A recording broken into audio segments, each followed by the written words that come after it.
Now, isn't this a beautiful garden?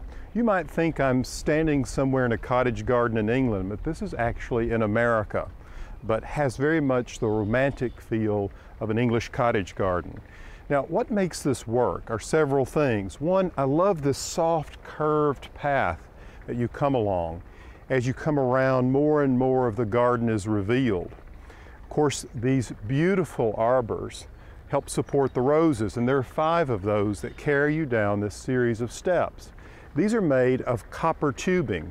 There are 3 bands of copper that come across and they're connected, and that gives some really strong support for these enormous, robust roses. Now, we're surrounded by a wall of green with yews and various shrubs behind. And of course, this green turf band that you walk on further makes this garden more harmonious. But then within that space between the backdrop and here, we have all these gorgeous tree roses that are spilling in and making this garden feel even more abundant.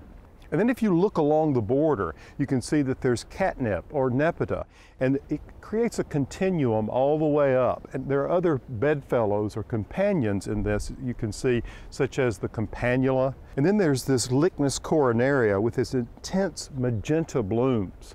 Now, the foxgloves are finishing up, but soon to follow, there's phlox, as well as hollyhocks. So this garden is going to be in bloom throughout the entire summer. Now, back to the roses for just a moment.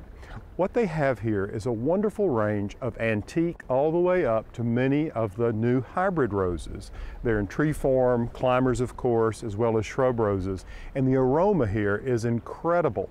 There's also clematis entwined with the roses, which add to that whole romantic feel. Now, what I think is brilliant about this is the curved path, and it is a connector or a pathway from one garden room to the next.